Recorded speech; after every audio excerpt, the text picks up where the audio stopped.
მოგესალმებით მეგობრებო, სალამი ყველას, დიდი ხანია გავუჩინარდი სოციალური მედიიდან. იმიტომ რომ მივხვდი, რომ სოციალურ მედიაში დიდი ხანი ვიდეოების ყურება, რაღაცა სასაცილო თუ სატირალი ინფორმაციების ყურება არის უბრალოდ დროის კარგვა და მაგას ვერ ხვდებით, რომ ჩვენი დროის კარგვით სხვებს ვაკეთებინებთ ფულს. ისინი ზიან, წერენ რაღაც მაიმუნობებს, ჩვენ უყურებთ ვიცინი ვართ. ამასობაში ისინი ფულებს აკეთებენ და ჩვენ ვზივართ უყურებთ როგორ მდიდრდებიან და მე ვწუწუნებთ, აი მე რატო არ მაქვს ფული, იმას რატო აქვს ფული და ასე შემდეგ. რატო ვწერე ხა ამ ვიდეოს? მინდა გაგიზიაროთ რაღაცები, რაც დუბაიში ვისწავლე. ეს იქნება პირველი ვიდეო, მაგრამ შევეცდები მასიურად, ხშირ-ხშირად დავპოსტო, იმიტომ რომ აქ ძალიან ბევრი რაღაცა ვისწავლე და მინდა რომ გაგიზიაროთ. მარტო ცხოვრება, ესე რომ ვთქვათ, ბევრ რაღაცაზე ამიხილა თვალი, 8 წელი აქვს ცხოვრობ და პირველი რაზეც მინდა ვილაპარაკო დღეს არის რითაც დავიწყე, სოციალურ მედიაზე დროის კარგვა. ძალიან გთხოვთ, შეიგნეთ ერთხელ და სამუდამოდ, გაიგეთ რომ სოციალური მედია არის უბრალოდ დროის კარგვა. ცხოვრებაში ყველაზე მნიშვნელოვანი რაც არის დრო, იმიტომ რომ ჩვენ არ გვაქვს დიდი დრო. ყველა ვართ დროებით ამ დედამიწაზე და მე რო ვზივართ და ვწუწუნებთ, აი რატო, როგორ გვექნება ფული, როგორ ვიქნებით მდიდრები, როგორ ვიქნებით წარმატებულები, შვიდები, როცა ჩვენს ცხოვრებას ვახარჯავთ ამ რაღაც მაიმუნობებს და ვიდეოების სკროლვას და ასე შემდეგ. პირველი რასაც ხოვდით ყველას და გირჩევდით ყველას ერთხელ და სამუდამოდ გაიაზრეთ, თავი დაანებეთ ამ TikTok-ების და რა ვიცი მე Instagram-ის და Facebook-ის rilების სკროლვას. რამე სწავლობთ? თუ რამე სწავლობთ და რაღაცა ესე რომ ვთქვათ, სარგებელი მოაქვს მაგას თქვენთვის, კი ბატონო.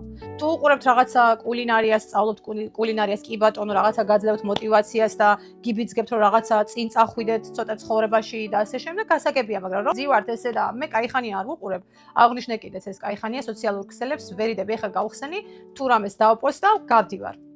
ვიდეოებს აღარ ვსკროლავ, იმიტომ რომ იყო დრო, აი ესე ვიჯექი და მთელი დღე დილიდან საღამომდე აი ესე ვსკროლავდი, საღამომდეც არა, 2 საათამდე რაღაცა დებილობაში წერულ ვიდეოებს ვუყურებდი და მეორე დღეს ვიყავი აი ესეთი დაცლილი ენერგიისგან არაფრის თავი არ მქონდა და დარწმუნებული ვარ, ბევრი თქვენგანი განიცდის მაგას. ამიტომ ძალიან გთხოვთ, მოერიდეთ სოციალურ ქსელებს. მეორე რაც მინდა ვთქვა ამ ვიდეოში არის აუცილებლად უნდა აღნიშნო განსხვავება ნუაქაურ წესზე და ჩვენ წესზე.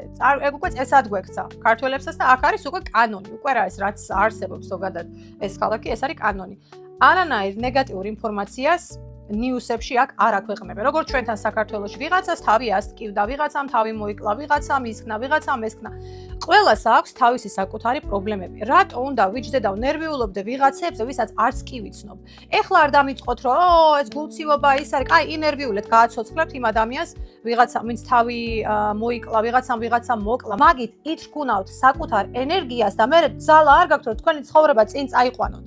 მაგიტომ მაქსიმალურად მოერიდეთ ნეგატიური ინფორმაციების ყურებას.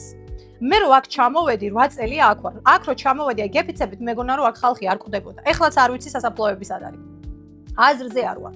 ისე მიკვირდა თავიდან რომ ჩამოვედი, ანუ სად მიყავთ მეთქის, სად არ ვიცი. ეხლაც არ ვიცი. არ მინახია მე აქ ქუჩაში დაჟე ეს ჩვენი პანაშვილის მანქანებს თუ რასაც ძახიან, ეგეთი რაღაცებიც არ არის, არ მინახია. ყველანაირად ცდილობენ რომ ხალხი მოარიდონ ნეგატივს. თუ რაღაცა მასიური არ მოხდა, შენობა დაიწვა უზარმაზარი უკვე მასიურია, არ ვიცი, რაღაცა ისეთი თუ არ მოხდა რომ უკვე ყველა მიცის, თუ კი ვინმე დაპოსტა სიტყვაზე რაღაცა პატარა თუნდაც ავარია. ეგრევე ჯარიმა ან ციხე. იმიტომ რომ ხალხი არ დაისტრესოს. კაი, რას ვიგებ ახლა იმით რომ ვიღაცის ამაზე რა ქვია პრობლემებზე ნერვიულობ. ჩემი სტრესი საკმარისზე მეტი მაქვს, ხო? ამიტომ მაქსიმალურად ეცადეთ აერიდოთ ნეგატიურ ინფორმაციას. თუ კი რამე ისეთი მასიური მოხდა, შეიძლება თქვათ ახლა როგორ არა კაცო უნდა ვიცოდე რა ხდება ჩემს ირგვლივ, როგორ არ ვიცოდე ქვეყანაზე რა ხდება. ქვეყანაზე რა ხდება, ისედაც გაიგებ და ასედაც გაიგებ ტელევიზორის გარეშე. ჭორიკანა მეზობლები რო ყავს, ყველას ყავს ერთი ჭორიკანა მეზობელი, რომელსაც ყველაფერი იცის. სოფლიოში რაც ხდება. ნუ გეშინიათ, ის მოვა და გეტყვით. მოერიდეთ ნეგატიური ინფორმაციების ყურებას. ეს არის ჩემი რჩევა. არაფერს არ იგებთ ამით. შეიძლება თქვენ ვერ ხვდებით, მაგრამ თქვენს ენერგიას ისე ითრგუნავთ, მე ხართ აი ესე ჩაკეტილი რაღაცა ნაჭუჭი ვერ გამოდიხართ, ცდილობთ, არაფერი არ გამოგდით. ერთხელ და სამუდამოდ ადამიანებმა უნდა გავიგოთ, რომ სხვისი სადარდებელი ჩვენი არ არის. აბა დაფიქრდით თუ თქვენს სადარდებელს აი ესე ვიღაცა პერსონალურად იყოს. ბავშვობიდან ვიყავი ეგეთი პიროვნება, რომ ანუ ყველა სტრესს ვიღებდი ჩემად. დღემდე ასეთი ვარ, მაგრამ ეხლა მაქსიმალურად ვცდილობ, რომ ცოტა და დავაპაუზო ესე რომ ვთქვა და ნაკლებად მივიღო ეს ნეგატიური ინფორმაციები ჩემს ირგვლივ, იმიტომ რომ არაფერს არ ვიგებ მაგით. ესენი არიან ენერგოვამპირები. ადამიანები, რომლებიც მოდიან თქვენთან სულ ნეგატიურ ინფორმაციებს გაწვდიან, ვაიმე გოგო იცი რა მოხდა, იმას ის მოუკლია, ვაიმე გოგო ფული არ მაქვს, ვაიმე გოგო საჭმელი არ მაქვს და ხედავთ რომ საჭმელიც აქვს, ფულიც აქვს და ყველაფერიც აქვს. და ვინ აგებს? თქვენ აგებთ. მე კიდევ ვსწავლობ. ნელა-ნელა ვსწავლობ. მე ვერ გეტყვით რომ აი 100%-ით უკვე გადავსხვაფერდი, არა, მაგრამ ვსწავლობ, ვცდილობ. ეს ხალხი რომ მოდის თქვენთან და აი გიჩიჩინებენ სულ რაღაცებს და მარტო ცუდს გელაპარაკებიან, გაიგეთ რომ ესენი არიან ენერგოვამპირები. მოერიდეთ, თუ კი არ შეგიძლიათ უხეშად თქმა და პირდაპირ თქმა, რომ ბოდიში არ მაინტერესებს შენი პრობლემები. ანუ მაქსიმალურად ეცადეთ რომ კულტურული გზით მოეშვათ, მამე ბოდიში ახლა მართლა არ მცალია, სადღაც მივიდივარ, რაღაცა მოიგონეთ. უბრალოდ მოერიდეთ ეგეთ ადამიანებს, მოერიდეთ ნეგატიურ ხალხს. სასაცილო იცით რა არის, მე რომ მოდიან ესე გეწუწუნებიან, ერთ ამბავში არიან და მე ხედავთ რომ ფულიც აქვს, საჭმელიც აქვს, კარგადაც არიან. ვინ წვალობს? თქვენ წვალობთ. იმიტომ რომ მაგათ ცუდ ენერგიას თქვენზე იღებთ. და ბევრი ადამიანი ანუ სხვის პრობლემას განიცდის როგორც საკუთარს. არ შეიძლება, არანაირად არ შეიძლება.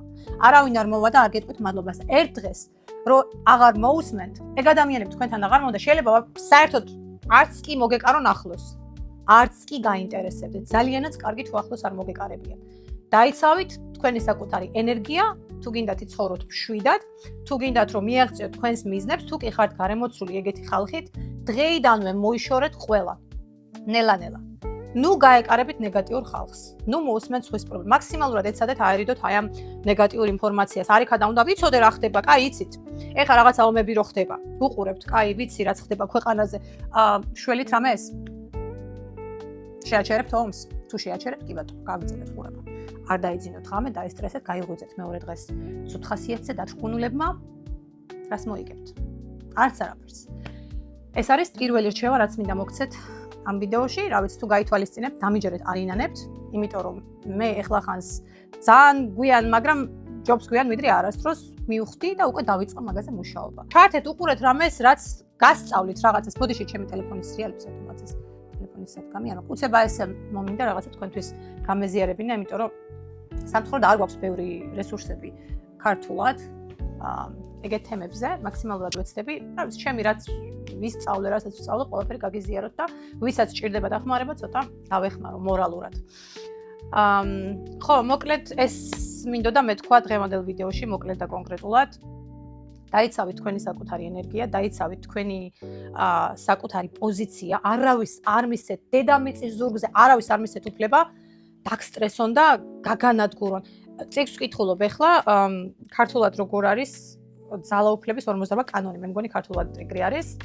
საოცარი წიგნია და მაგ წიგნში წერია, რომ სხვისმა უბედურებამ შეიძლება თქვენ მოკლათო. მართლა ეგრეა, როცა სხვის სტრესს, სხვის უბედურებას თქვენზე იღებთ, მაგას შეიძლება ბოლო მოგიღოთ, შეიძლება მოკლათ. იმდენად დაგსტრესოთ, რომ შეიძლება თავის მოკლაზე იფიქროთ, ან რაღაცა დაავადება შეგეყაროთ და ამასობაში ისინი იცლიან თავიანთ თავს, აი ამ ნეგატივისგან და თქვენ გადმოგცემენ და თქვენს იღებთ. არავითარ შემთხვევაში არ მისცეთ არავის უფლება თქვენი ენერგიით იკვებოს. ასეთ ადამიანებს ეს ავტორი აღნიშნავს როგორც ინფექციურ ანუ ნეგატივი არის როგორც ინფექცია. ან ინგლისურ ენაზე ვკითხულობ და ქართულად ცოტა მიჭერს გადმოცემა, მაგრამ ყველას გირჩევთ რომ წაიკითხოთ ეს წიგნი. The 48 Laws of Power, ასე ქვია, იქ ნახეთ ახლა. აი ესეთი წიგნია. ქართულადაც არის, ვნახე დღეს. აუცილებლად წაიკითხეთ ეს წიგნი. ეს არის საოცრება. და ზუსტად დღეს წავიკითხე აი ამ თემაზე, რომ რამდენად ცუდად აისახება თურმე ბოროტი და ნეგატიური ხალხის ენერგია ჩვენზე. რამაც შეიძლება მოუკლას და გაგვანადგუროს საბოლოოდ. ხან მოკლე ცხოვრება გვაქვს ისედაც ვიღერს ამათ, არანაირად არ ვიღერს. მოკლედ, სულ ეს არის დღეს. კიდე ჩავწერ ვიდეოებს. მართლა მინდა რომ გაგიზიაროთ ბევრი რაღაცა და იმედია დაგეხმარებათ ეს ვიდეოები ცოტა რაღაცაში მაინც. მადლობა.